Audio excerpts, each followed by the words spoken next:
What is the purpose of a promise? Does it soothe the restless soul, providing light in the darkness, like the dawn of a new sun after a cold, harsh night? Or does it bind you to a promise you yet do not know if you can keep? How? How you can keep? And if you can, should you? If it is more than you can handle, does the promise will you to go on and see through to your quest? Or does it lay the path you tread upon to your doom? This is my media journal, and I think that it has changed the way I consume literature for good. Now, with that hook out of the way, hi. It's been a while, and that is something I do want to address. That where have I been for the past 2 weeks, and then why I'm very happy that I've started a media journal, and why I would encourage you to also start a media journal or something of the sort, not exactly this. So let's get the small part over with. Firstly, when I started off 1st of June with this channel, I was under the impression that I might be able to make one video a day, and for a little while, that seemed to have worked. It was happening. However, I realized that it is very hard to make one video a day. Not because the process of sitting down in front of a camera and yapping is difficult, but because thinking of things to yap is difficult. At least for me, I can't always think of things to yap about. Now that I have started, obviously, I will be yapping on for the next 15 minutes. But getting started with the yap, that's difficult. So where have I been for the past 2 weeks? The first week of my absence, I went on a trek, and it was a very good trek. It took me 3 days. The whole process of getting there, going up the mountain, going down the mountain, and getting back home, that took me 3 days. And the week leading up to it, was spent in preparation, and the week leading after it was spent in recovery, because my God, my legs hurt for 4 days. And then you might, if you're paying attention, you might be doing the math. You might think, wait a second, that means, you were able to record shit for a week. So what the fuck? Well, dear viewers, this I'm slightly ashamed to admit, but I had sort of a writer's block. I guess. I really shouldn't be having a writer's block because I'm not writing, but something of the sort. I just could not think of what to say. But what to say, what to write, what to do, because I was reading one book. As much as I would try to read something else, I wouldn't be stuck to one book.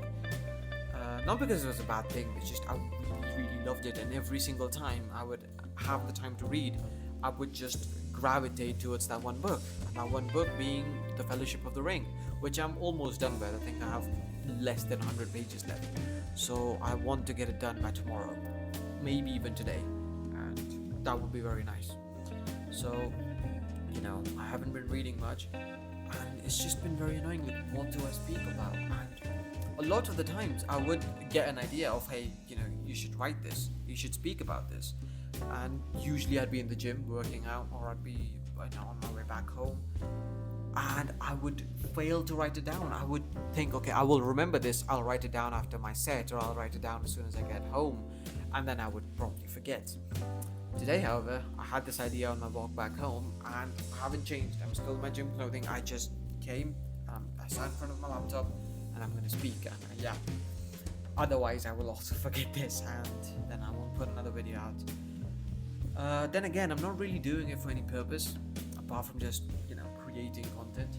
So I guess that 2 weeks of writer's block doesn't really matter in the long run. So there's that. Now on to the most important part. Why am I in love with a media journal, and why I would recommend it highly to anyone? Now, I've had this journal for quite some time. I think almost 6 months now. My mom got it for me, and my initial thoughts of how to use this was that I would use it as like my daily journal after my main one was finished, and that's where it stayed with me for 6 months. It would stay on my desk every single time. It would sit beneath my main journal, and I'd never find any use until recently, in the month of May, I came across the concept of commonplacing and the concept of media journals. And that's when I thought, I'll use this as a media journal. And that's what I've been doing. I consume a lot of media, and I have a lot of thoughts about all the media I consume, be it TV shows, be it movies, books, YouTube videos, songs even. So that's something I'm not writing about, songs, which I really should. Dylan Gossett has been putting out some great music recently. So has most of the country genre and the artists I listen to. So I should really be writing about songs. Well, that's a really good idea. Now I just got it. But yeah, I write about everything, so that's why I didn't want to restrict this to just the literature I consume. So that's why it's called a media journal, not a reading journal. And I think both serve a very similar purpose. You write about your thoughts on things. My first ever entry was on the 25th of May, where I watched Project Hail Mary, and it was a very good movie. And yeah, beyond that, it's been TV shows, movies, book reviews, excerpts from books I'm reading, quotes and excerpts from the videos or something I could do. And I think one of the very important things here is, instead of just writing about quotes, for example, I wrote everything where I can find it. I can find it on page 67 of chapter 2 in book 1 in the Fellowship of the Ring. So you can't see this, there's so much light, but you can see there's letters there. So believe me, trust me. But yeah, I wrote some excerpt down, and then I wrote my thoughts down beneath it. And I think that's the way to go. Of course, if you just want to write your thoughts down, that's more of a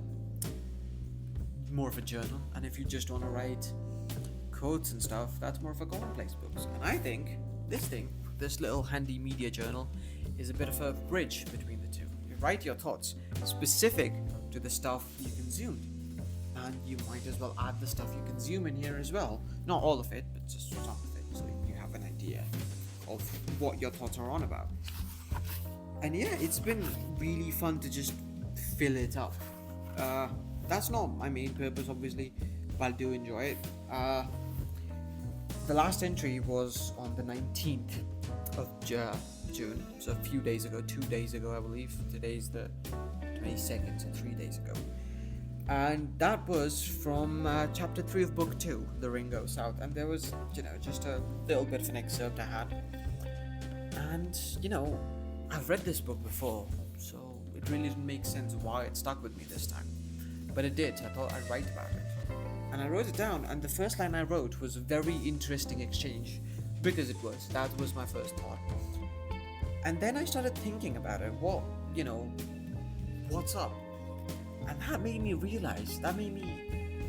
write so much. So I started writing here. So I started writing from here all the way to here. This is where the excerpt ends. This is all from the book. I start writing about my own thoughts here with a black pen. You can't see that. I really need to do a better job of this. But I wrote a page, 2 pages, 3 pages. Or did I write more? Yeah, no, I ended on the 3rd page. So I wrote 3 pages on 4 lines of dialogues that was exchanged between 2 characters. And that was very interesting. I don't know if I should speak on that as well. Maybe I might after I'm done with this bit. But the purpose of what I'm saying here is that it's made me appreciate literature in a very different light that I would not have simply by just reading and thinking of it. Writing it down, when I was thinking of that quote and that exchange, the only thing I could think of was, again, a very interesting exchange. Nothing more than that. But as I started writing, as I started delving into my thoughts, and I just put myself in the place of both the characters that were involved in the exchange, I realized different things, not about myself, but about the characters, and about how Tolkien wrote them down. How he was, in a way, foreshadowing of what's to happen and what might happen. And that really made me appreciate the book, I think, 10 times more. And I would not have done that if I didn't write it down. But I'll speak of what I was on about. So, as I said, it's in page 365 of book 2, chapter 3, The Ring Goes South. And this is an exchange between Elrond of Rivendell and Gimli Gloin, the dwarf. So Gimli says, "Faithless is he that says farewell when the road darkens." And Elrond responds, "Maybe, but let him not vow to walk in the dark, who has not seen the nightfall." To which Gimli replies, "Yet sworn words may strengthen quaking hearts." To which Elrond says, "Or break it." And that's it. For context, this is where the Fellowship was about to leave, and Elrond told the members of the Fellowship that none of the Fellowship are bound by an oath to see this mission through, for they're taking this upon themselves, and they are part of the Fellowship as long as they intend to be a part of the Fellowship, as long as the road that they journey on takes them. And when their road goes a different way, they are not obliged to let their priorities and their thoughts be on the wayward side to complete the quest. The only one who's under oath, so to speak, is Frodo, who is the ring bearer. All the other 9 or 8 are under no obligation to see this quest through. They're just there for as long as they can be. And to which Gimli retorts by saying that maybe you should have people be under oath, because if you're under a promise, that might resolve the members of the Fellowship to actually finish this quest. To which Elrond says that, yeah, sure, you could have a vow. Like Gimli says, "Faithless is he that says farewell when the road darkens." So, as soon as things go south, you give up, you say bye-bye, it's not for me. And, those people are faithless. And Elrond says, yeah, that may be true, but let's not promise to solve anything when you don't know how difficult and how dark it will get. And sure indeed, it gets very, very difficult.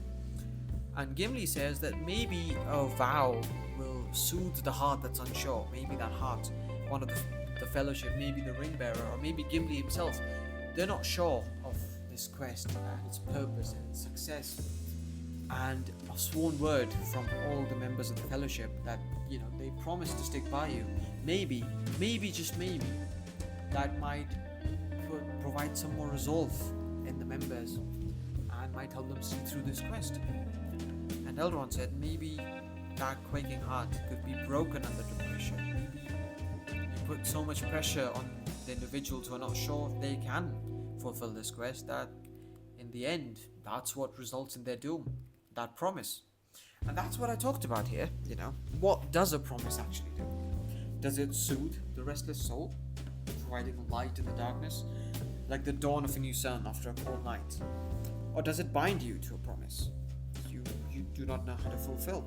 Or if you can, or should, if it is more than you can handle, does the promise will you to go on? Or does it lay the path you tread upon to your doom? This is all what I wrote, by the way. It's very, very performative. I do agree.